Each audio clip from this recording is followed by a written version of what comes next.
Good afternoon, everyone. I am Dr. Vandana Dabla from Share India. And while we are joining soon with our moderator and expert, I request you all to please fill up the attendance poll, which you can see on your screen right now. Yeah, so good afternoon, everyone. Welcome to the 63rd session of eNishchit, the initiative for continuing education on HIV/TB by NACO, CDC, NITRD, and Share India in collaboration with Eco India. And I would like to welcome all the ART centers from North India who have joined us. Plus, we can also see some centers from South India who have logged in again today. And the centers from North India will soon come to know why they have logged in again today, because it was such an interesting session that took place last time that I think they have come back for more continuing education. With this, I would like to introduce our team. I'm Dr. Upasana. I am the medical specialist at the National Institute of TB and Respiratory Diseases and the moderator for the session today. Then I have with me Dr. Vandana. She coordinates all the logistics from the side of Share India. Just wave a hi, Vandana. And we have Mr. Ajit from eNishchit, who provides Share India, who provides all the IT support. And we have Gaurav Rewadi from Eco India, who again provides the IT support and the logistics support for the Eco platform. The only person who is left to introduce now, there's a reason why I'm introducing him in the end, is our expert for today. Our expert for today is Dr. J.B. Sharma. He is a very senior person in the field of genital TB. He is professor and head of urogynecology, Obs and Gynecology Department at AIIMS, New Delhi. He has a special interest in genital TB and has done some excellent pioneering work in the field of genital TB and has several original articles and publications in the field. He is recipient of the prestigious Labsetwar Award and the BC Roy Award. And we are indeed fortunate to have him today as our expert.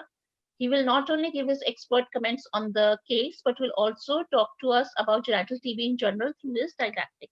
Welcome, sir. Thank you very much. Thank you. Thank you. So with this, let me begin the program. So we have already done the poll of attendance. And can I now request you to please put up the pretest questionnaire, Vandana? So now you must have had time to read it. So I'll just read it out to help everyone. Which of the following symptoms can occur in genital tuberculosis? Please select the correct option. Fever with night sweats, weight loss, menstrual dysfunction, infertility, primary and secondary, or all of the above. So please mark your answer. Coming to the next question, which of the following options can be adopted to diagnose genital TB?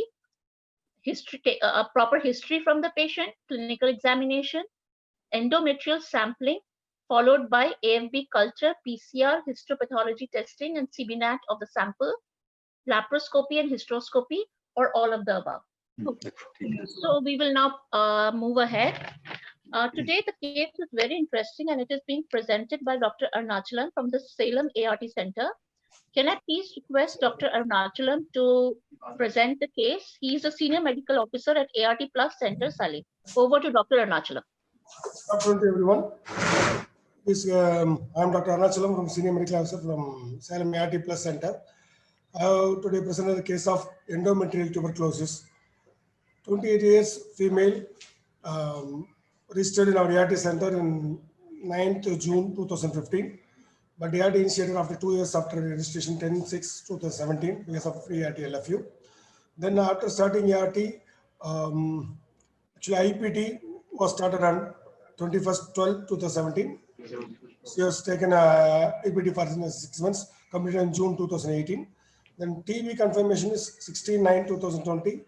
Then ATT initiation on same day, 16/9/2020.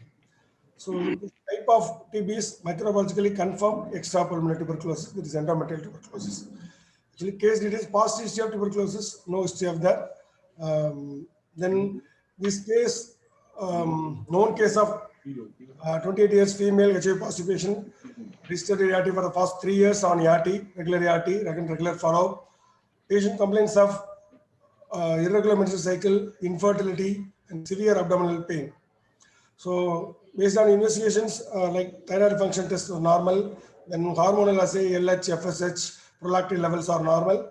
Then ultrasound abdomen was also normal. Then transvaginal ultrasonography was done. That findings was uterus shows homogeneous biometrial echoes. Then our gynecologist go for endometrial curettage and it was sent to for biopsy. Then histopathological findings also of the endometrial tissue shows granulomas composed of epithelioid cells, lymphocytes, Langerhans giant cells, and foreign body giant cells. Areas of caseation, cystic necrosis also seen. There is no evidence of malignancy. So, final impression of the histopathology given by pathologist is endometrial tuberculosis. Then, and also endometrial tissue was sent to CBNet. It was also found positive. CBNet detected, and rifampicin is sensitive. Then the patient sputum CBNet also done, but it was not CBNet not detected, MTB not detected. So, microbiology confirmed extrapulmonary tuberculosis. Then started on ATT, 4-FDC OD for then along with pyridoxine also. CD4 at the time of ART initiation is 595 cells per cubic millimeter. Then next follow-up CD4 counts 476, 625. Then recent one 448 cells. So there's evidence of immunological failure.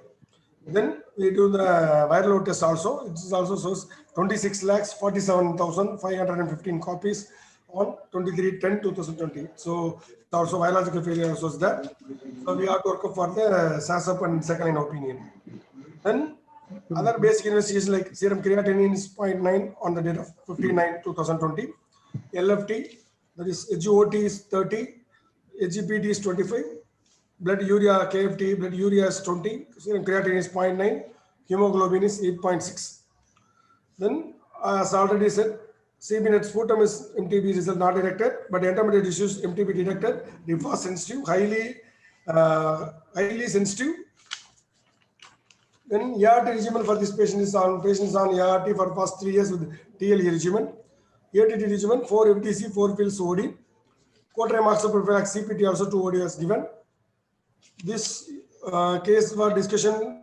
So it's a rare presentation of endometrial TB. Even after 3 years of ART and complete IPT course, patient developed active TB. TB should be suspected in case of infertility cases. That's why we are presenting this case to forum. Thank you. Thank you very much, Dr. Achalam. That is actually a very, very good case. And this is the first time someone presenting genital TB on this forum. Though it is such an important case because as we all know, and I am sure that the ART center staff from North India would agree, that the ART team has to diagnose and treat all kinds of TB, whether it may be pulmonary, it may be abdominal, it may be genital, it may be tubercular meningitis, lymph node TB, skeletal TB, like all kinds of TB the ART medical officer has to manage. If not themselves diagnosed, at least they have to send appropriate referrals by suspecting it timely manner, and by and large the starting the treatment and monitoring the treatment for all kinds of TB falls on the ART staff. So it is very, very important to know about this kind of TB. Just to summarize the case, this is a young lady. She was registered way back, but then she was pre-ART LFU.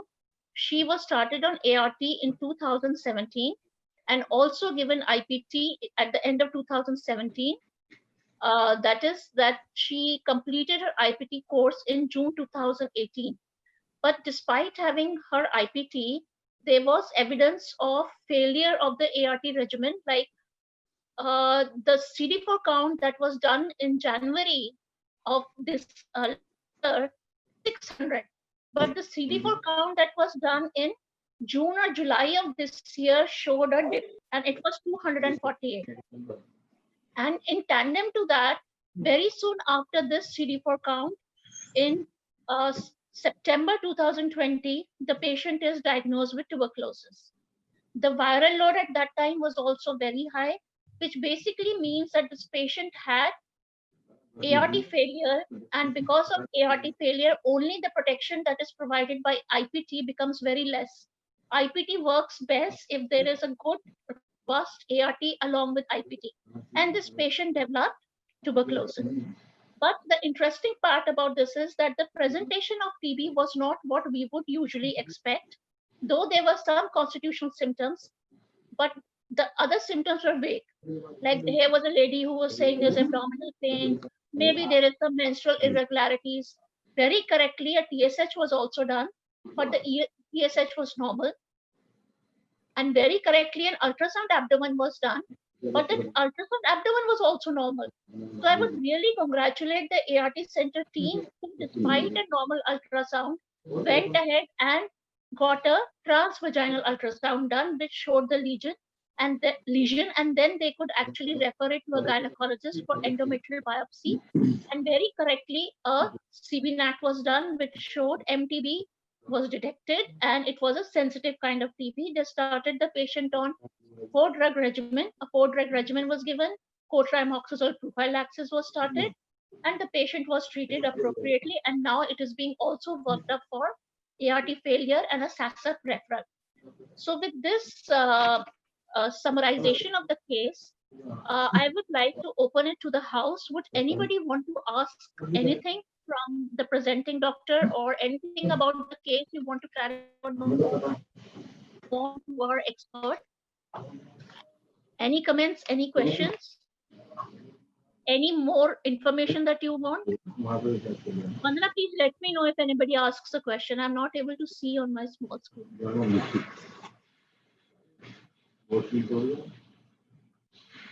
Any question? So if there are no questions, suggestions, or comments, can I request Professor J.B. Sharma to kindly give his didactic, and maybe the expert comments can be given together at the end, because nobody is asking any questions. So I think maybe didactic would be more food for thought, and it would actually encourage more questions and more thoughts in the mind of the audience. Yeah, ma'am, there is one question in the chat, although it is not related to directly to the case. Dr. RML Lucknow is asking that if the patient is taking ATT for MDR-TB, if the patient can be given TLD, the dolutegravir-based regimen. Yes, he can. TLD is the treatment of choice for somebody with MDR-TB regimen, and it is very safe with bedaquiline. It is very safe with delamanid, and it is also safe with all other drugs given in the MDR-TB regimen. And there is one question. It is asked that the date of VL, the viral load testing. So Dr. Nachalam, please could you just give a comment on that? What were the dates? 23/10, October 23, 2020. So October 2020. Thank you, sir. It is given in the case also. 23rd October 2020. Any further questions, Dr. Vandana? No, ma'am, there is none. Can we proceed with sir's didactic and have the entire discussion at the end? Is it okay, sir? Yeah, I think that will be best. Can you hear me? Yes, sir. Okay, Yes, okay. sir, we can hear you very well. So Okay. I would request Professor J.B. Sharma to kindly give his didactic on genital TB. I request everyone to listen to it with great care and concern, because we have never discussed this on this platform. And please remember, genital TB is not that uncommon as we think. So why we think it is rare is because we really are not tuned to looking at it. And we rarely pick up genital TB in an ART center because maybe we are not oriented to pick up a genital TB. This is an excellent opportunity to improve our clinical practice. And I request everybody to kindly listen to it with a lot of care. Over to sir. Over to Dr. J.B. Sharma, sir. Oh, thank you very much, Dr. Upasana, for inviting me. It's a real pleasure to meet our person who are the real soldiers in tuberculosis, working at all levels. And Dr. Vandana, thank you very much for this thing. And I congratulate Dr. Arunachalam for presenting such a lovely case. It's really an actual case scenario, what often we gynecologists face. And, I mean, basically the how genital TB is different from other cases is that, patients don't have typical symptoms and signs. So you have to have always high index of suspicion. That's what we tell. I mean, unlike pulmonary TB, where the patients usually are symptomatic, in extrapulmonary TB and especially genital TB, this is the problem that many patients are normal. So I will be discussing Dr. Arunachalam's case again in the end. I think let me start the, my presentation, and then we will discuss again. But Dr. Alkalam, it's a wonderful case you have presented, and that helps in my presentation also. So basically, we know that is already Upasana and all they have taught you a lot that tuberculosis is a major global health problem. Almost 2.2 billion people affected. But we are here discussing about our gynae tuberculosis. So genital tuberculosis almost always secondary either to pulmonary TB commonest or extrapulmonary TB and miliary TB, with spread of TB from lungs and other sites occurring by hematogenous route or lymphatic route or by direct contagious route. So almost majority of the cases are hematogenous, that means it is blood spread from the pulmonary TB, but can be lymphatic rarely, or direct spread like either from abdominal organ like ileocecal tuberculosis is a common TB. So from there it can spread to fallopian tubes which are lying nearby. And very rarely the infection has been, there have been only case reports where the infected male partner, I mean, if it's having male partner is having urogenital tuberculosis, so from his semen, if the mycobacteria are there, so it can be spread, and that can cause the only local infection like vulval, vaginal, and rarely cervical tuberculosis. I've seen a couple of cases of cervical tuberculosis masquerading as cervical carcinoma without involvement of uterus and fallopian tube. So that can be direct spread. And usually the organs affected in frequency are fallopian tube are involved in almost 100% cases, 90 to 100%. Endometrium is 70% cases, ovaries about 15 to 30, cervix 5 to 15, vagina, vulva are rare, 1% cases. So that's what I wanted to highlight as in Dr. Arunachalam case also. The patient may be asymptomatic. So this is important because up to 11% patients are asymptomatic. So they look like normal healthy women actually coming to us with infertility. So otherwise some patients may have, of course, fever with night sweats, as in the pre-test also Vandana gave, loss of appetite, weight loss, poor general condition, menstrual dysfunction. Menstrual dysfunction are fairly common actually in fertility, but they are subtle signs. Initially, I mean, basically what happens, tuberculosis initially will cause the ulcerated lesion in the endometrium. So at that time, patient will have menorrhagia, heavy menstrual bleeding. And if she is a postmenopausal patient may have postmenopausal bleeding. But later on, the tuberculosis will eat away the endometrium. So patient will have oligomenorrhea, hypomenorrhea, and even amenorrhea, which can be primary, secondary. And this amenorrhea can sometimes even be unmarried girls. We have reported cases where the antigonadotropic effect of the mycobacterium. So mycobacterium secretes some basically toxins which have antigonadotropic effects. So patient may be amenorrheic either because of actual involvement of the endometrium or tube or ovary, or because of antigonadotropic effect of basically mycobacterium tuberculosis. Then most patients presenting to us in gynae obs are present with primary and secondary infertility, usually primary. Then patient may have mass in abdomen, abdominal pain, chronic pelvic pain, acute abdomen, abdominal vaginal discharge. Acute abdomen usually is not because of tuberculosis, but because of secondary infection occurring because of pyogenic organism. Similarly, vaginal discharge also. And the typical these mass abdomen is tend to be not very localized. It tend to be more of vague mass. And then as far as signs are concerned, again, about 10 to 12% patient may have no sign. So this is important that 10 to 12% patient have no symptom, no sign. They are normal looking healthy women. Okay, but they are coming with the infertility, or some some patient may have little bit oligomenorrhea. So she will just think that it is just part of my period, or like that. So then, and fever, lymphadenopathy, lymph node tuberculosis, capitation on chest TB, and pulmonary TB, because the two can coexist. Like, patient of pulmonary TB may have genital TB. Similarly, lymph node TB patient may also have that. So it is important, and we need to keep our eyes and ear always open to find out that these cases, because some patients may have lymph node TB, and that is a site from which we can take biopsy. I'll be giving some example of some cases also. Then abdominal mass, abdomen, vago, definite ascites, doughy feel of abdomen. In fact, I feel that any unmarried girl who's not sexually active, she has got, symptoms of tubo-ovarian masses, or she has got vague masses and doughy feeling, and, little bit weight loss, thin, and some ascites. So usually they tend to be tuberculosis unless proven otherwise. I mean, really, you can have germ cell tumor, malignancies also in this age group, but tuberculosis, especially in India and Africa, tends to be more common. So we should always think of tuberculosis first and then malignancy. Then vaginal examination, uterine enlargement, pyometra, which can be secondary to other infections also, adnexal masses and induration, tubo-ovarian mass, fullness and tenderness in pouch of Douglas. And these masses can be a bit vague rather than definite defined mass. Like in ovarian tumor, you have a very defined mass, but in tuberculosis, the mass tends to be more like vague type. And then rarely like hypertrophic or ulcerative lesions can be there on the cervix, vagina, vulva. I have seen at least 7 or 8 cases of cervical tuberculosis manifesting as carcinoma cervix, and we took biopsy also. But the hint comes that the patient was young, infertile, and thin. Okay, while the patients of cervical carcinoma tend to be more in 40s or early 50s.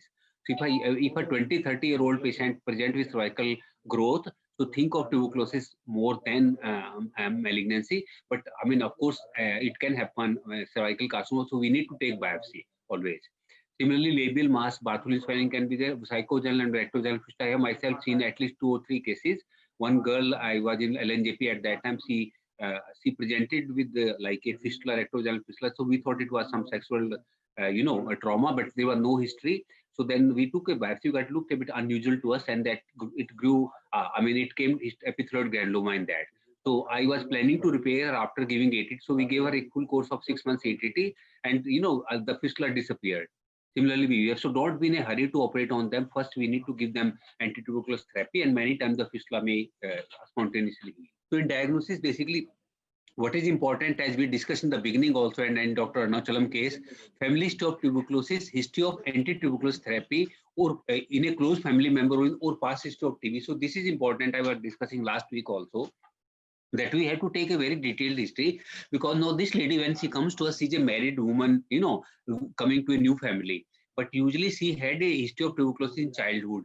She might have looked after dying father, grandfather, father, and all.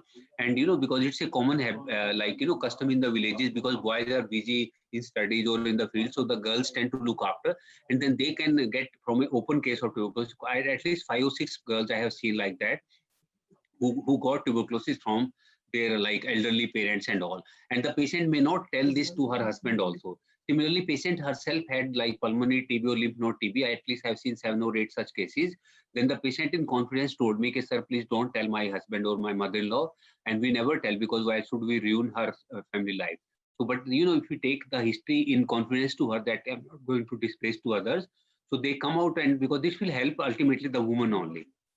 And then general physical examination is very important. At least 4 or 5 cases I have seen. In fact, my friend's niece was there. We admitted her with tuber mass, unmarried, no history of sexual activity, and she was like niece of my class fellow doctors, only, and good family. So there was no sexual activity in her case. So they were tuber mass. So I even admitted her because of him. And we were looking. I was thinking how to take FNAC from there, because in unmarried girls we can't do endometrial sampling.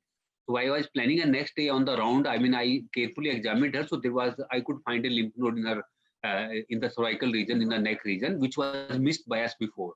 So careful look at that. And when we took FNAC from that, it grew tuberculosis. So we started her ATT, and that tuber mass disappeared. Similarly, another girl she had a this discharging sinus from her knee joint. So when we took sample from that, it grew tubercular bacilli. So you can get easily accessible sites. So always please look all around, be careful examination, then we can pick out, easily find, because getting sample from tuberous areas may be difficult, though we have done some FNACs in these patients. So this is, important. So similarly, chest examination, you can find like old healed TB lesions, abdominal examination, abdominal TB, external genitalia, I have already discussed, vulval, vaginal, specular examination, for cervical tube, and bimanual examination, endometrial fallopian tube, aids in diagnosis. Test will depend on the site of TB and its clinical presentation, but as I said, the high index of suspicion is very much required, as in Dr. Arunachalam's case, because then only you will do the investigation for that. So gold standard remains endometrial sampling for us. So I will not recommend menstrual blood, though rarely in 4 or 5 patients have done menstrual blood where the girls were unmarried. What to do if a girl like TO-mass girl has TO-mass, and then you can do menstrual blood, but that pickup rate of menstrual blood for AFP is very poor. But I remember the daughter of this brigadier in the military. She was 34-year-old, not married yet and all. And in that case, there was TO-mass. I was suspecting tuberculosis. So in that case, menstrual blood was positive for CBNAT, and then we started our ATT. But usually you don't pick up. So endometrial sampling or biopsy, which you can do with Carmen's cannula, Pipale, or any device basically. And we divide the sample. We send the sample in saline, basically for AFB microscopy, for AFB culture, for PCR if you want to do, or CBNet. So that is to be sent in saline solution. And what is important is that, we were doing tests for CBNet. Initially, all our 40 sample came 100% negativity. So we were worried what to do. And then we realized that, the blood is having inhibitory factor for CBNet. So then I gave this topic to my PG thesis, and then we tried to homogenize. We separated the blood from white tissue and we homogenized it, and then we started getting the. So ultimately, we had just published our study of 170 patients of genital tuberculosis, in which the pickup rate by CBNet or GeneXpert was 31%. We had 31% basically patient. I think we had CBNet. So the sensitivity of CBNet is poor in genital tuberculosis, about 30 to 35%, but specificity is almost 98 to 100%. So this is very, very reliable. You can take it as a gold standard, just like AFB microscopy, AFB culture and all. And and then one sample you have to send the white tissue in formalin for histopath, this thing, and epithyroid granuloma. And another thing I want to highlight, of course, all of you are having affiliation with your microbiologist or pathologist colleague, but what I have seen, like in medical college and all, because the same histopathologist person may be doing samples for skin also, gynae also and all, and if they don't routinely do for tuberculosis, they may miss subtle findings. I mean, for epithyroid, like if from lymph node, it is easy for a pathologist to pick up, but from like endometrium, it may be difficult because endometrium is shed every month because of the menstruation. So by the time the epithyroid granuloma was to form, before that it's shed off. So even local lymphocytosis in that can be picked up by an experienced pathologist. I mean, that's why our endometrial sample is unique in that way, and we must take it in premenstrual phase so that the granuloma has time to be formed basically. So this is important. Similarly, the eye, like, culture, AFB microscopy should be done by an experienced person, which you have. Of course, I'm happy that in our NTEP program, our microbiologists are very good. So this is important, and we send, and others, of course, we need to send in. And then, of course, culture. I won't go into detail of that. MGIT culture, and this you can do. So these are the various culture and rapid molecular testing. So CBNet, as Dr. Upasana and Dr. Vandana also said, so that is a gold standard for all extrapulmonary TB patients. But you can try to do AFB microscopy and culture also, and histopath in selected patients. This TrueNet has also come now. So other investigations, so that remains the gold standard. Endometrial sampling wherever possible, we must try to do. But the general test, like what is the role of complete blood count? There may be some RAE-DSR, there may be some anemia, leukocyte or lymphocyte. So this may just aid in that, but not diagnostic. Similarly, X-ray test must be done because it can confirm or exclude respiratory TB. Quite often we may get old healed lesions, so that gives some clue to you. And similarly, Mantox test does have some utility if it's more than 10 millimeter, but of course, because of BCG vaccination, it may not be very reliable. Similarly, the newer tests like IGRA, etc., they are also usefully selected patient, but serological tests have been banned by government, shouldn't be done. And endometrial sample, of course, I have already said, but a negative biopsy does not rule out genital tuberculosis, I have said already. And so mycobacterial culture, endometrial biopsy culture, or menstrual blood culture can be done with radiometric culture, BACTEC, or MGIT is slightly better, gives results faster also. PCR alone PCR for DNA, I mean, can be done. There's a pickup of the case, but I have observed high false positivity of this. So only on the basis of PCR, we don't start a treatment. But if it is CBNet positive, then definitely that's an indication of starting TB. Similarly, I have seen patients, at least 4 or 5 patients, where on laparoscopy, I mean, there was big KJT granulomas, big nodules, I mean, open case of tuberculosis, and in them, this PCR was negative on endometrial biopsy. So explanation for that can be that in very advanced cases, sometimes the test may be negative. Number 2, because if you saw from the previous slide, I mean, the endometrium is involved in about 70% cases, not in 100% cases. So maybe what I was seeing, abdominopelvic tuberculosis laparoscopy advanced case, it may be that it was abdominopelvic TB and the tubes were involved, but not endometrium. So that can be another explanation of negative PCR in a florid case of tuberculosis. But at least 4 or 5 patients I have seen florid abdominopelvic TB, where the PCR was negative on endometrial sample.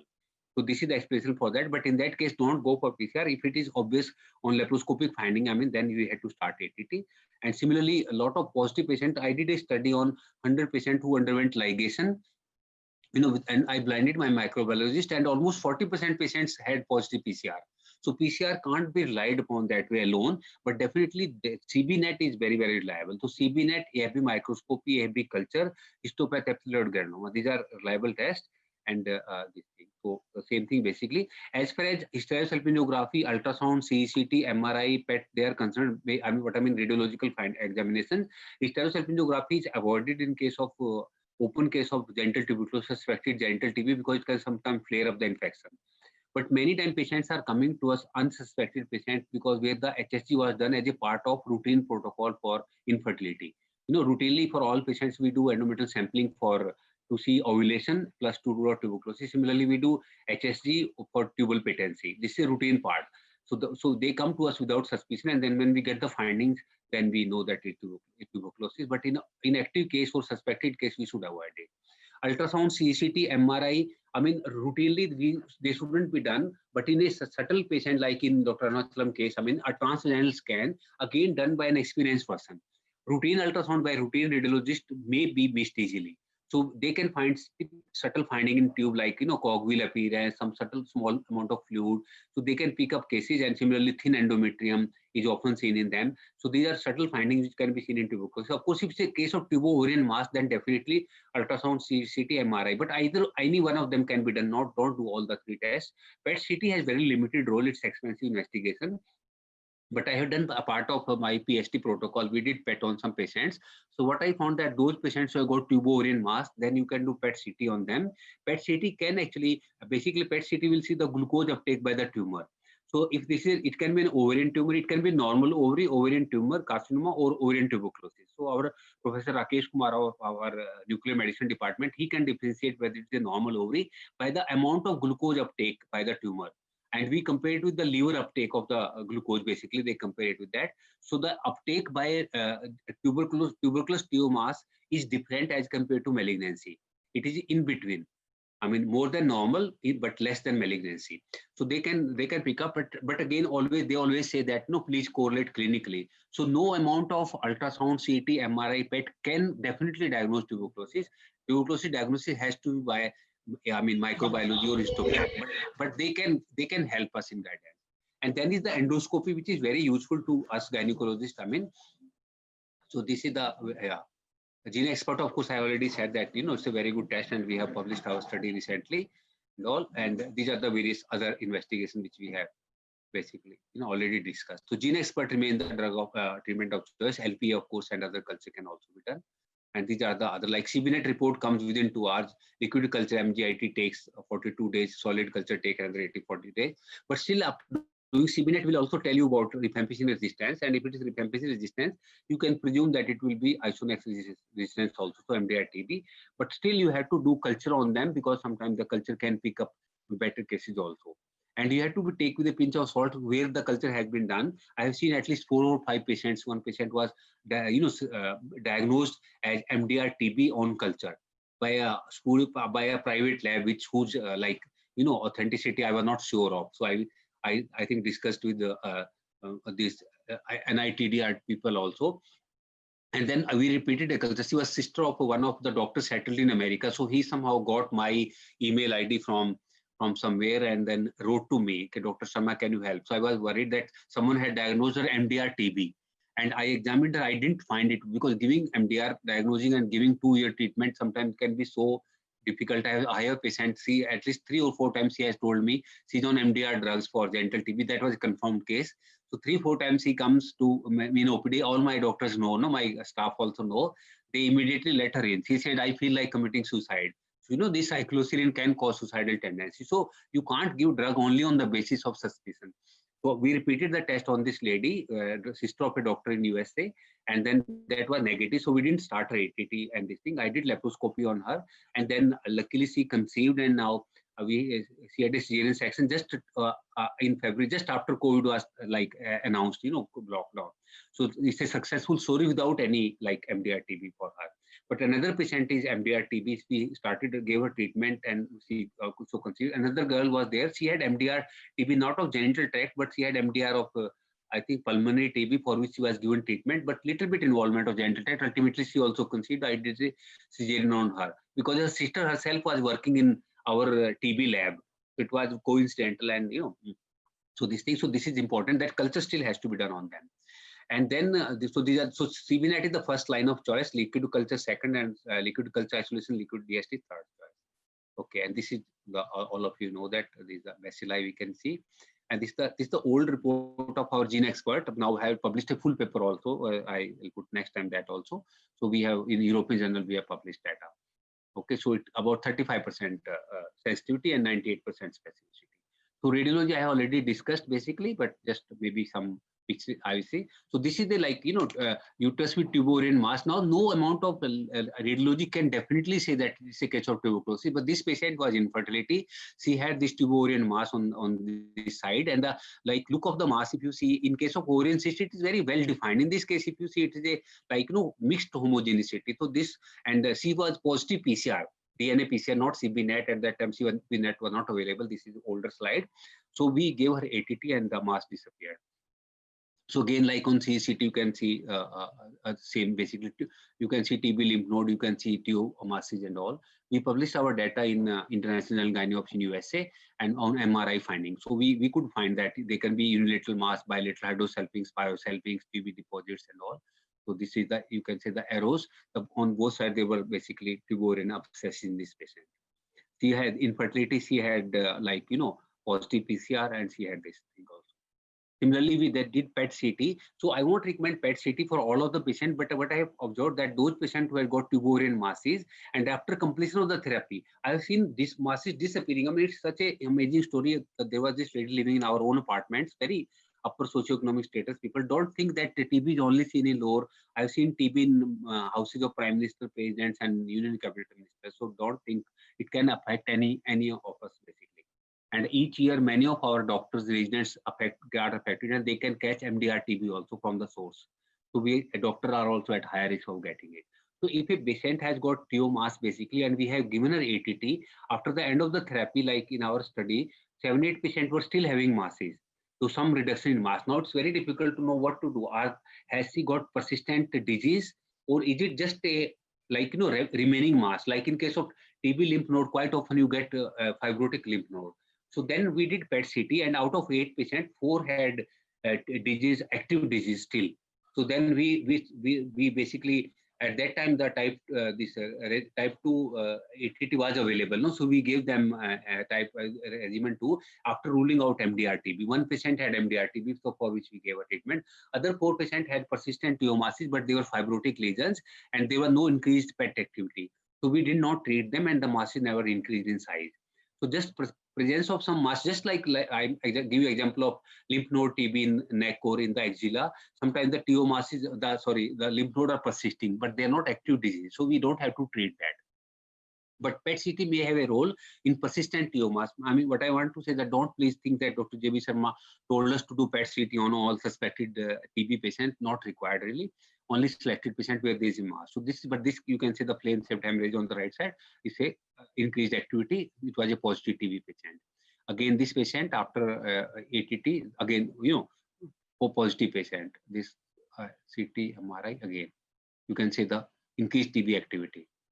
So this is how the role of PET-CT and all. So please do the ultrasound, CT, MRI. Say good transvaginal scan can be done on all patients by experienced person for subtle finding. Otherwise, other CT, PET, and etc. do only for tumor masses, and that also is selected patients. But laparoscopy and hysteroscopy what I will be discussing. HSG normally I said we don't do, but we got data collected on many patients who had laparoscopy HSG done from outside, so you can get various findings. Like in this case, right side you can see typical BD appearance. This is one of my patients, and the other tube also partially blocked.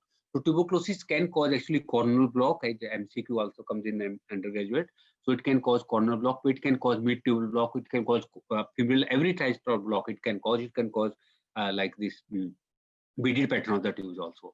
Again, in this patient, if you see typical totally shrunken uterine cavity and very fibrotic these tubes, which like dry tree branch sign I given it. So rigid pipe like fallopian tube. No? And in this case, again, short T-shaped this cavity and the blocked femoral end on both sides, and dye is going on left. On the left side, you can see this good dye going into the veins and lymphatics basically. Okay, laparoscopy is a very useful tool, and because we gynecologists tend to do laparoscopy to see tubal patency also and peritoneal disease also, so we can have a direct visualization of by laparoscopy. In fact, yesterday also, Wednesday was yesterday only, I did a laparoscopy on this lady. She had ectopic pregnancy, wife of one of our staff members only.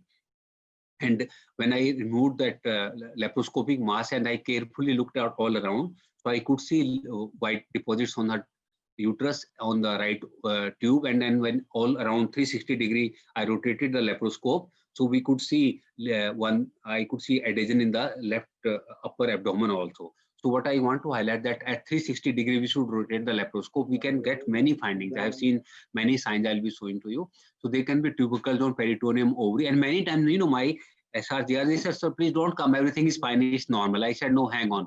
Let me see." And then I show them the lesion. So unless you are, big obvious lesion can be seen by everyone, but we need to lift the ovary. We need to look into the pouch of Douglas all around, 360 degree, then we can pick up better cases. So you can have tubercles on peritoneum, ovary, cages nodule, tubovarian mass, hydrosalpinx, pyosalpinx, tubal blockage at any level, BD tube, tobacco pouch appearance, abdominal pelvic, perihepatic adhesion very commonly seen, and encysted ascites. So this is, and we collected data from 4 hospitals of Delhi and published in Archives Gynae in Germany and Switzerland, where we could see that, these are the patients who are open for ovarian cancer, but turned out to be tuberculosis. So please, if any of you are a surgeon and you do laparotomy, it turns out to be tuberculosis, please don't make it a prestige, don't do anything. Just take biopsy or frozen sectioning and come out. Don't try to do full surgery, because in tuberculosis, bowel is totally adherent and there is a real risk of making bowel fistula, and you don't gain anything because ultimately we still have to give them ATT, full course of ATT. So this is important for them that that we diagnose it properly, and then these are the other findings which we got. Tubercles, we have already discussed them, and the study we published quite a few studies. And in this, I'll show you some slides. You can see one fallopian tube which is basically bigger tube, hydrosalpinx, and increased vascularity is seen. This is a typical case, frozen pelvis, and you can see cages nodules on omentum also and otherwise also. So it is an important cause. Normally frozen pelvis in USA, UK is either because of malignancy or endometriosis, but in India I have seen almost 33% patients are because of tuberculosis in India, 33% because of endometriosis, 33% because of malignancy. So tuberculosis is an important cause of frozen pelvis in India and masses. So various types of adhesions are very, very common in genital TB, including omentum and perihepatic adhesion. Only thing we have to look in that area. Normally we don't take laparoscope to our liver. Somehow I'm fascinated by liver and gallbladder. I tend to look, and mine was the first study that Fitch-Curtis syndrome was described by Fitch-Hugh in 1920 and 1924 in gonorrhea, and then later someone presented in chlamydia. But then I published studies on this, that it can be seen in case of genital tuberculosis also. And now we routinely see almost 48% patients do have perihepatic adhesion in this thing. You see this is liver, and you can see the perihepatic adhesion in case of tuberculosis. This is called Fitch-Curtis syndrome. And sometimes this is again Fitch-Curtis syndrome, perihepatic adhesion. Again, and this is the total, you can say, calcified tubes and all. Unfortunately, prognosis for fertility is going to be very poor for her. You can't, these tubes are irreparable basically. So, and again, cages momentum, hydrosalpinx. Now, some of my slides still may not be all of tuberculosis. This patient had hydrosalpinx. Hydrosalpinx is seen in TB, but it can be seen in case of chlamydia, mycoplasma, gonorrhea also. But infertility patient, young patient with oligomenorrhea, with infertility, with PCR positive, with this, then I took it as a case of tuberculosis and gave her treatment. Again, this is a very typical patient. You can see these tubercles on the fallopian tube, and tube is a little bit enlarged, and this thing. Again, this is cages nodule. It's a very typical of tuberculosis, and you can see blocked tube also there. And again, hydrosalpinx, again, frozen pelvis and cages nodules, again, hydrosalpinx. And this is normally whenever we make a diagnosis of endometriosis, we rule out tuberculosis and vice versa. But in India, the two are so common that we collected data on 18 patients where the patient had both. Proven, histopath proven. This patient is histopath proven endometriosis, plus she has got hydrosalpinx, because normally in endometriosis tubes are patent. But I was surprised that how can this is typical endometriosis, histopath proven, plus she had hydrosalpinx, and so we investigated her for tuberculosis. So she had both actually. So sometimes the two can coexist, and we published this also in Indian tuberculosis. Again, same. You can say endometriosis and hydrosalpinx, tuberculosis and endometriosis coexisting. Normally they are one is diagnosed, other is excluded. Now this is very angry in uterus, fallopian tube, increased vascularity and all. But again, this can be because of chlamydia, mycoplasma, others also. But positive PCR, infertility patient, and then we took it like 88 tuberculosis. Again, cages nodule, hydrosalpinx, in this case, typical tuberculosis. And now this is, convoluted tube. Okay, this is again white carpet is set on uterus and fallopian tube and tubercles are there. And then this is the hanging gallbladder sign, you can say. And in this case, basically, yeah, if you see carefully, basically in first slide, there is perihepatic adhesion, as I said before. So the very few perihepatic adhesions are there, but gallbladder is being still in position. In second slide, there are more perihepatic adhesions, and you can see the gallbladder being lifted up. It's waving at you. And third slide is totally, you see the how gallbladder is totally hanging, and you can see small cages now. It's a very beautiful slides already on PubMed also. This thing. So this is the, like you can say, the position of the gallbladder. So hanging gallbladder sign. This I have named after my name, and now you can see it on PubMed also and all. So this is the typical again hanging gallbladder. So it's a very, very common. Only thing we don't look into that area. So unless you look, you won't see them. Again hanging gallbladder sign, cages nodules. Okay, and another sign I described is that, when you inject dye in them, Dr. S.N. Tripathi and Tripathi were a couple from Odisha. They did a lot of work on genital TB. So madam was telling me that, when you inject dye in a normal patient, dye just flows out of the fallopian tube. But in case of tuberculosis, it trickles slowly. Okay. And so when you inject the dye, the tube gets distended, looks like python. Look, you can say anaconda, but I thought python is Indian, so we gave it blue python sign. And ultimately, if you keep on watching for 1 to 2 minutes, this dye will go out also. So it's a delayed spill, basically. This is very typical of tuberculosis. So delayed spill. So you can say blue python sign. And this is another patient. This is a very typical case. Anyone can say it's a tuberculosis because they are cages nodules. So, and if you see carefully, both the fallopian tubes are, there's a kissing ovarian sign. In this case, that is seen in endometriosis. But in this case, kissing fallopian tube sign, that pus came out or tuberculous material came out from one tube and the other, and the two got fused to each other. So too much love is also bad. Patient became infertile. So this is again another sign which published in a PubMed journal after my name. Okay. And these are then I found that at the junction of lower 2/3 and upper 1/3 of ascending colon, there is a 5 to 4 centimeter band is there. I don't know, some special predilection in that case. So this is also after my name, ascending colonic adhesion. Okay, and then this patient basically you can say a cages nodule, frozen pelvis, and then some more slide you can say cages nodules, and this is hydrosalpinx and this thing. And this is just to show, this is not a tuberculosis patient, this is just to show the importance of looking all around. This patient has cirrhosis. This is a cirrhotic liver, and the patient is suspected of having tuberculosis. Now I have forgotten whether she had, she had probably genital TB associated with the liver cirrhosis, nothing to do with each other. But just I want to highlight that, we could diagnose it and then refer the patient to hepatologist, so she could be treated well. So aim is that when we are looking inside, so please patient, another patient I saw a hemangioma also. So not that I did anything for that, but we could refer the patient and got her treated for that. This is another sign I developed, a dry tree branch sign. In this case, the tube become like a dry tree, and this thing. And if you see, same thing, yeah. Is it tree standing near IIT Delhi? So from that I got the idea. Okay, so dry tree branch. And now same thing when I did laparoscopy on this patient, you could see that the tubes were so much like constricted, just like a stony hard or dry tree, and there was some hydrosalpinx also element in this. And another thing I found that this is the ascending colon, so totally adherent to anti-abdominal wall because of tuberculosis. And in this case, had I put the second port in that area, I would have injured the bowel. So it's important, and when we are doing laparoscopy on them, it should be done by senior experienced gynecologist. Otherwise, there is a risk of injuring the bowel. And you can say, how can I say it is tuberculosis? Adhesion can be in any case. Yeah, next slide again. Concentrate on this slide. You can see whitish cages nodule on this thing. I wanted to give what sign. इस sign को मैं क्या नाम दूं? So I thought of initially either peacock sign, but then I gave parachute sign to this. It looks like a parachute, and you can see the cages nodules in case. So this was already published in Indian Journal Tuberculosis. Again, same thing. Yeah. So basically, yeah, cages nodules can be seen in that case. And on hysteroscopy also, there can be adhesions. There can be, normally the pale endometrium is pink in color. You can see the opening of the glands very easily, and there should be no adhesion. But in case of tuberculosis, these are grade 3 to 4 adhesion. There is grading of adhesion. I won't go into detail of that. So grade 3 to 4 adhesion. This is again totally closed cavity. Grade 4 adhesions. Pale cavity. Pale cavity is there, and sometimes casus nodule can be there, and all 4 adhesion can be there. So these are finding in that case. So lepro and histo, we tend to combine the two together.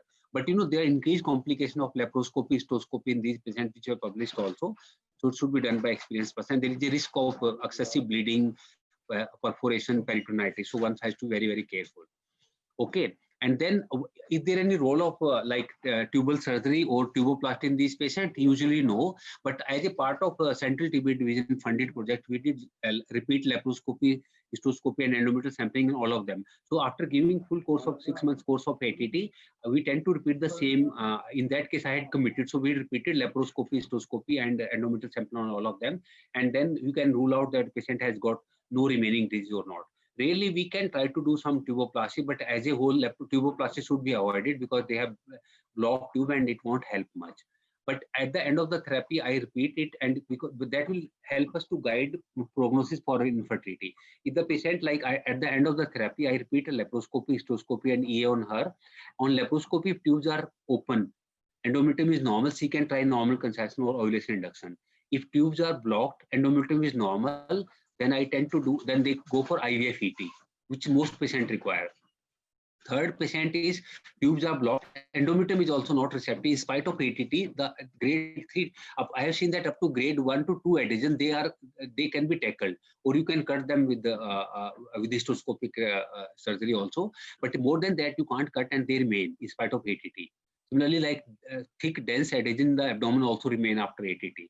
So in that case, if the endometrium is also not receptive, tubes are blocked, then these patients, but they have got ovaries, so they can go for surrogacy. That means patient egg can be taken and some other woman uterus can be borrowed for surrogacy. Fourth group of patients I have seen rare 1 to 2% patient with the tuberculosis eat away the ovary also. So disappearing ovary syndrome I have also seen rare. In that case, patient will have no option other than going for adoption. So that means, so at the end of it, patients cry, they have tears in their eyes, but I tell them that don't waste your money, don't sell your house or your fields, adopt a baby. Okay. So otherwise, the patient will keep out. So 4 regimen, depending on tube open, normal pregnancy, tube blocked, endometrium normal, IVF ET, tube blocked, endometrium gone, surrogacy, tube gone, endometrium gone, ovaries also gone, adoption. So at least we can, so that's the advantage of doing repeat test on them, and we can prognosticate them. So the treatment, I'm not going to detail, all of you know very well. This is older slide, but now category 1, 2 have been stopped, but just RHZD for 2 months, RHE for next 4 months. So all of you are expert, rather you can, I think, teach me on that part. No, so and really MDR TB can be given to these patients, and treatment has to be from dot center only. Okay, and most patients tolerate ATT very well, and don't do unnecessary too many lefties, because some up to 2 to 3 times, 5 times lefty can be derailed. But really we can say. So surgery is not to be required normally. Very, very rarely, only if there is a tuberous abscess and all that can be drained. Otherwise, we just avoid doing surgery on these patients. This is actually my patient. I was doing laparotomy for ovarian CA. You can see the cages material coming out. So I just closed the abdomen, took biopsy, and we did frozen section. It was tuberculosis and didn't do surgery. So don't I just have a guess how everything is jumbled up in this case. If I tried surgery, I could have injured her bowel.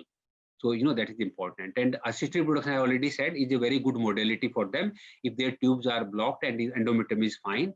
So that has a good results, 20 to 30% if the endometrium is receptive. Okay, and Index TB guideline have guideline for that. This is my last slide. So basically that you do try to take a good history, taking menstrual history, symptoms and all, do a endometrial sampling. You can use the composite reference standard in which we do endometrial biopsy for AFB microscopy. So either AFB microscopy positive, AFB culture positive, or gene expert or CBNAT positive. That's straightway TB case. If only PCR positive, then we don't diagnose it TB. Then or if PCR positive with ultrasound finding or CT, MRI, PET finding of tumor mass, then suspected TB. Or we do laparoscopy. From laparoscopy, there can be definite finding like casus nodules, tubercles, some or BD tube. or probable finding like adhesions, some straw-colored fluid and all multiple finding, then it can be a case of probable TB. So like that, we can make it a definite TB, possible TB or probable TB. And then, but if it is only PCR positive, rest everything is negative, it's a TB negative case. If laparoscopy, histoscopy are negative, then we don't start ATT. So only on the basis of PCR, we don't start, but on CBNet, definitely, it's a definite case of tuberculosis. And that is basically how I treat it. So this is the take home rate already done. Good history taking, including in the family past and all, is important. And that is the endometrial sample, try to take if possible as far as, and good look of the patient also for any other side. And medical treatment is treatment of choice, 6 months, 2 months RHD and 4 months of RHG. Surgical treatment rarely required, but laparoscopy, histoscopy can help us in prognostication, and IVF it is a very good thing. And in future, maybe stem cell therapy may have some role in regeneration of endometrium in these patients, because I have seen 2-3 girls, also unmarried girls from very upper socioeconomic status patient becoming amenorrheic because of tuberculosis.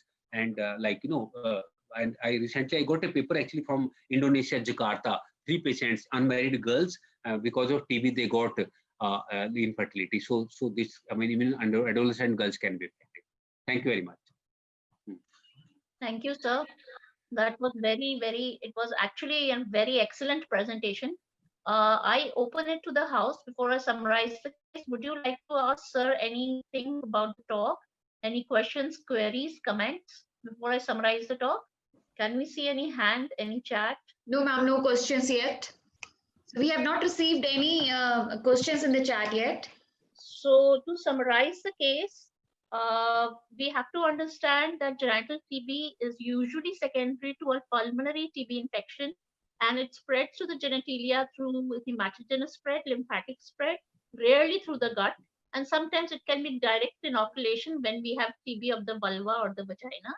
The fallopian tubes are the most commonly affected, and a patient of genital TB may be asymptomatic or could have vague constitutional symptoms like fever, night sweats, but some specific symptoms would be menstrual irregularities, and that also mainly oligomenorrhea or amenorrhea and infertility. Now, when we come to the physical examination, mostly there could be some vague signs like doughy abdomen or ulcerative regions in case of primary TB, and there could be a rectovaginal fistula. Another very important part that Dr. Sharma told us was that we should carefully look for TB of another site. We have to understand that if we find another site of TB, it would be easier to sample that site, get a biological sample and send it for testing than it would be to get a sample from the genital area. As sir told us about a case in which he admitted the patient as suspected genital TB, and during his rounds, he did a careful examination of the cervical lymph nodes. And they found lymph nodes and cervical lymph nodes, and so they could easily send a FNAC, get a CBNAT and a culture and all those consequent samples for it, and they could diagnose TB and could explain the genital involvement on TB without having to touch the genital region for sampling. So please always do careful examination for another more accessible site of TB, which could be a lymph node, which could be a lesion in the pulmonary lesion, getting a sputum CBNAT done. So that's always a good idea for any extrapulmonary TB, and even more so in unmarried girls. When it comes to the diagnosis for sexually active and married ladies, an endometrial biopsy can be done and the biopsy material sent for CBNAT. However, for an unmarried girl, it becomes very difficult, short of laparoscopy. So it is, though we might send the menstrual blood, the yield of menstrual blood is very less, but being a non-invasive sample, you could always try. But don't stop at the menstrual blood if the menstrual blood comes out to be negative. Whenever you sample a patient for TB, remember that the sample has to go in normal saline and not formalin, because AFB gets destroyed in normal saline. The formalin one only goes for you also have to send a small sample in formalin for histopathology. The investigated modalities of ultrasound and CECT abdomen are quite good and sufficient for diagnosing tubo-ovarian masses of TB, and followed by endoscopy. And HSG should be mostly avoided, as it is not one of the investigations of choice that we would want. Once you have a sample by endoscopy, by laparoscopy, by endometrial biopsy, You send it for CBNAT, for liquid culture, for histopathology. A TO mass could also, the DD of a TO mass could be an ovarian cancer or MDR-TB. We saw some pioneering work that sir has done in TB, and he has several signs to his name, some being hanging gallbladder sign, the blue python sign, the kissing fallopian tube sign, the parachute sign, and how beautifully he illustrated it with intra pictures was really, really amazing and a learning experience. But as sir said, if you do a laparoscopy or a laparotomy and you see that the patient is TB, you open the abdomen for something else, but you see that the patient is TB when you do a laparotomy, please don't touch too much, because you can hurt, you can injure the bowel. Take a biopsy and come out. So surgery is best avoided. And with this, finally, treatment for sensitive TB is same as that is for any other kind of TBs, that is 2 HREZ followed by 4 HRE. And something that sir highlighted, which was very, very important, was that never rely on a PCR alone. A PCR can have a lot of false positivity, and PCR, in addition to some other sign, an ultrasound sign, a CCT sign, a histopath sign, a CBNAT would be actually helpful or corroborative evidence. It can only be corroborative evidence. Only PCR positive can never be a diagnostic test for TB. And one thing that sir told us, which actually emerges from his extreme experience with genital TB, is that importance of past history and family history. A girl might present to you today with infertility or amenorrhea or oligomenorrhea. So you have to take a very careful history of tuberculosis in the past. The child herself might not know that she had tuberculosis. She might have had it as a child. So you might have to ask the parents. Another very important thing that sir told us was that the child herself might not have had manifest TB, but in her teenage years or in her childhood, she might have taken care of an elderly at home, a parent or a grandparent who was an open case of TB, and that time she acquired TB, which went and she got a TB infection and it got seated in her genital region. Another very important social factor that sir told was that, see, it is a social stigma to have TB and to be infertile due to TB. So it is a very, very good thing not to ask such questions in front of the in-laws or the husband. Always take the girl in confidence and then ask her in a one-to-one conversation. So these are a few of the things that sir highlighted from his extensive experience, which are add-on to the technical part of it, like the technical knowledge about it. And yes, we have to control the basic disease. If it is diabetes, we need to control diabetes. If it is HIV, we need a good control of HIV. So with these few words, I have summarized the case, and I would request the house to kindly give their comments and ask sir questions. There is a question in the chat, and this ART Center wants to know about Escherman's adhesions. Okay, sir. Yeah. Well, Escherman adhesions are Escherman, just a name of Escherman. Escherman actually described in 1954 adhesions in the endometrial cavity because of uterine curettage, not because of tuberculosis. Okay. So what happens if you do too much curettage in the post, just after abortion and all? So we can remove whole of endometrium plus some part of myometrium. And then patient, because the endometrium is not regenerated, so the adhesions are there. So this patient will manifest as amenorrhea and infertility. Okay, and the point to diagnose will be if you give her progesterone challenge test or estrogen progesterone challenge test, she will not menstruate because this is the end organ failure. That's how you diagnose. But same thing then we described. In fact, I only described it in tuberculosis, which like appeared in Williams Gynecology also. That from India, you know, that this is my study which we presented, that tuberculosis can also cause Escherman syndrome. So same way tuberculosis eats away the endometrium. No, all endometrium is gone. So there are adhesions between the two walls of the uterus.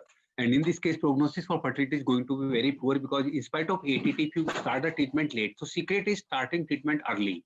If we can develop somehow tests, I mean, Upasana and Vandana may help us in detecting some new tests, and if you develop by which we can detect in early stage, then we can start the treatment early, and then and Escherman will not be formed.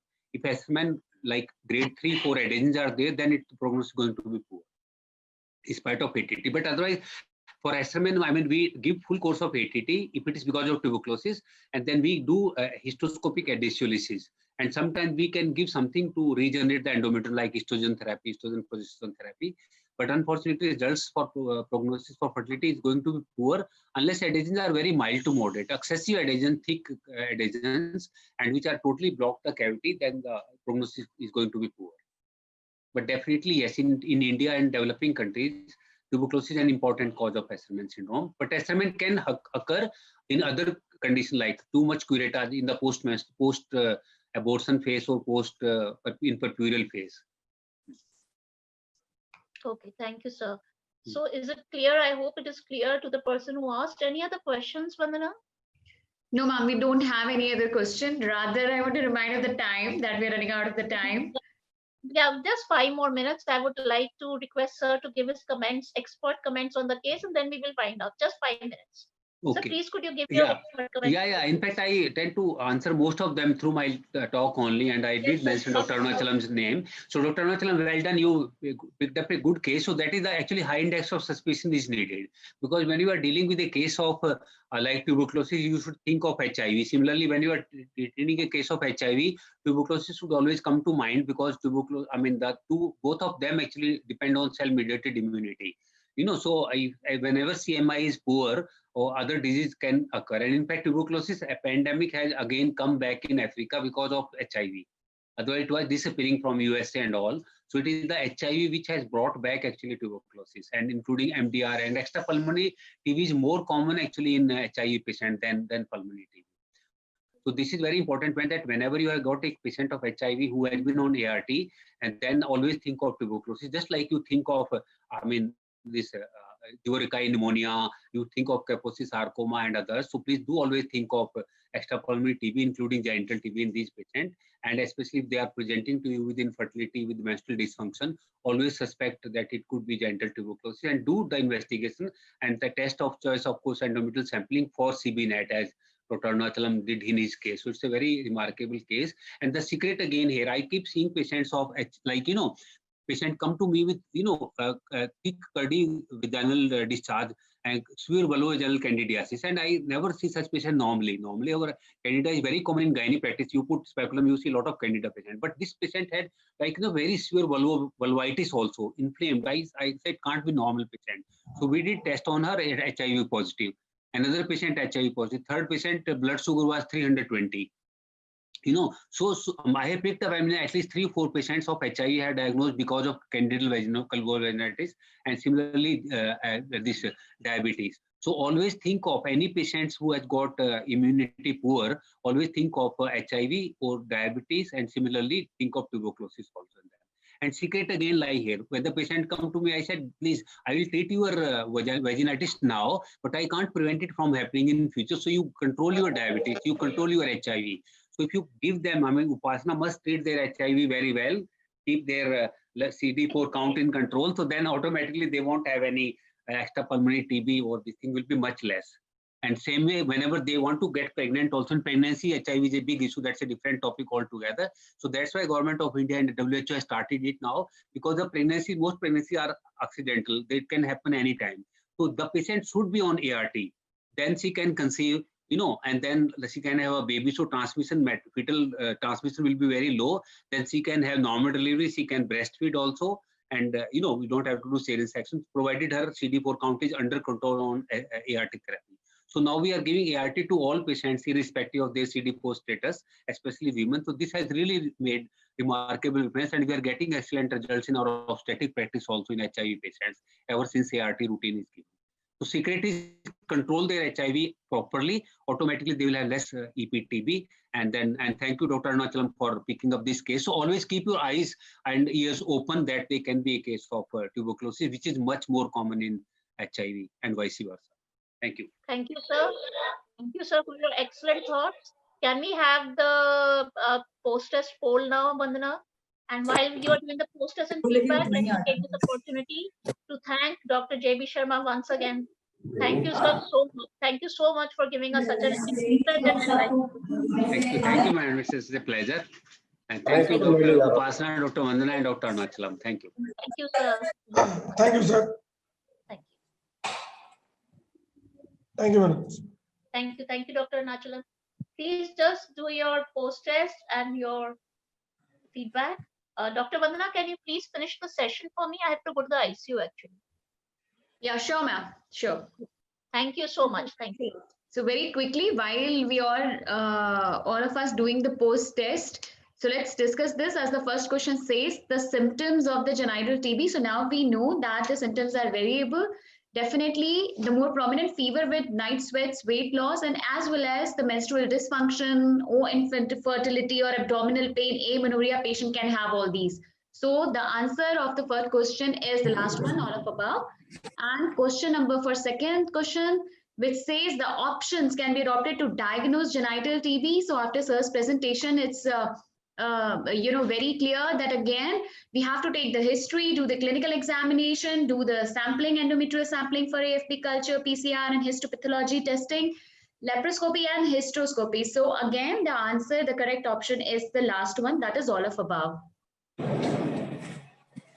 So now here we request everyone to please provide us the feedback.